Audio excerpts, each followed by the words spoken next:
Today, we're diving into a story that has everything: a sacred relic, a wild heist, and a centuries old fight over national pride.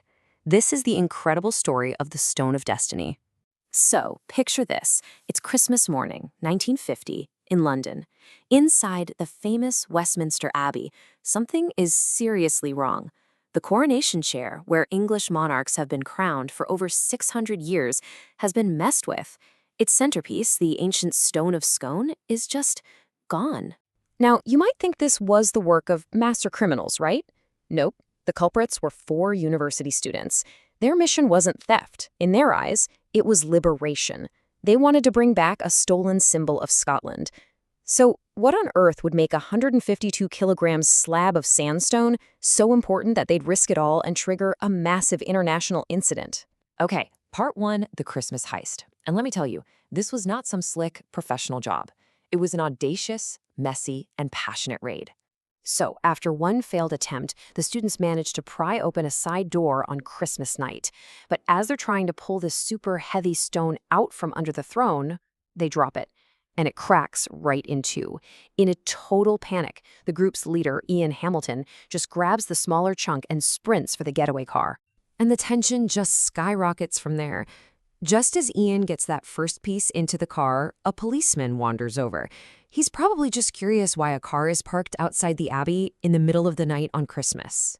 Thinking on their feet, Ian and Kay throw a coat over the stone and basically start making out. The policeman, filled with a bit of Christmas cheer, just has a quick chat with the young lovers, wishes them well, and tells them to move along. He has absolutely no idea he just stumbled into one of the most daring heists in British history. The fallout from this was immediate and huge. When the theft was discovered the next day, it kicked off a massive manhunt. And get this, for the first time in 400 years, the border between England and Scotland was officially closed. The students actually managed to get both pieces back to Scotland, find a stonemason who was on their side to fix it, and then, after months on the run, they made their big final statement.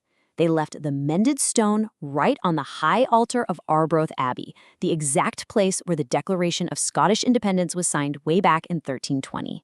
Part 2, the king-making stone. So, we keep coming back to this question. Why risk so much for a rock?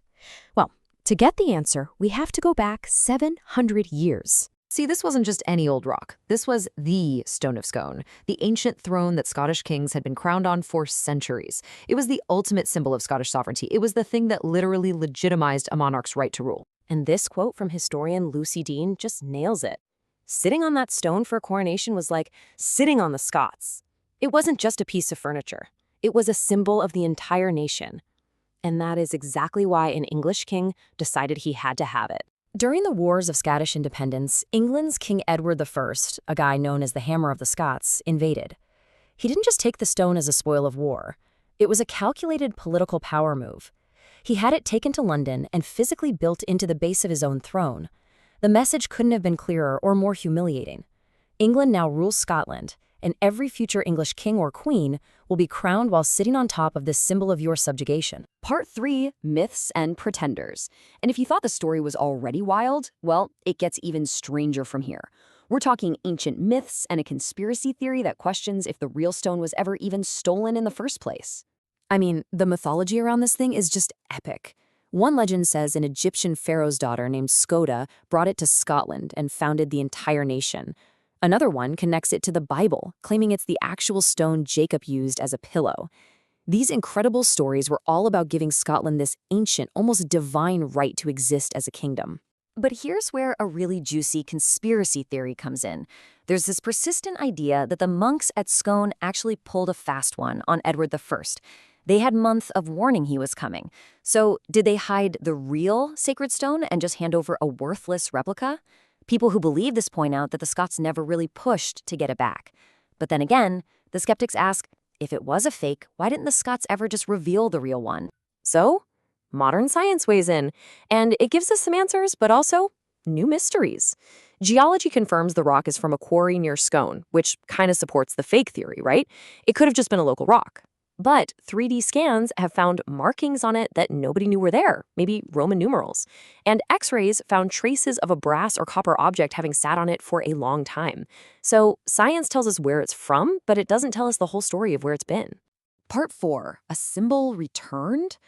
Okay, so let's jump back to our student heroes. Their act of defiance had really long-lasting consequences. It pretty much set in motion the stone's eventual and very complicated return to Scotland.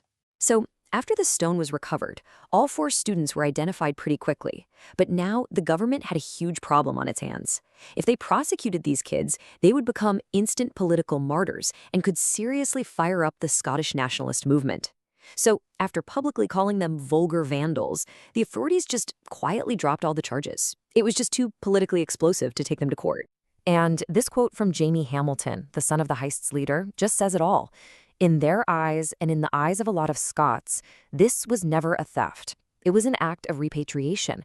They were taking back stolen property and returning it to its rightful home.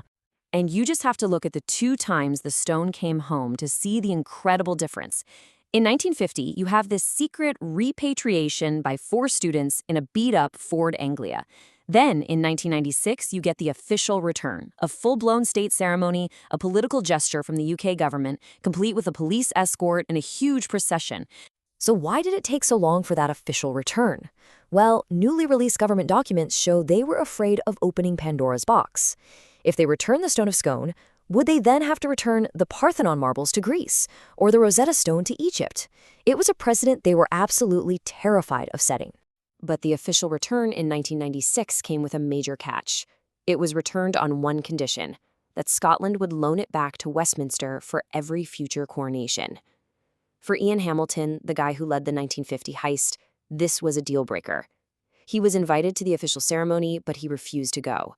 For him, a return with strings attached wasn't a real return at all. So today, the stone has been moved from Edinburgh Castle to a brand new museum in Perth, just a few miles from its original home in Scone. It did, in fact, travel back to London for the coronation of King Charles III, and that leaves us with this final, really thought-provoking question.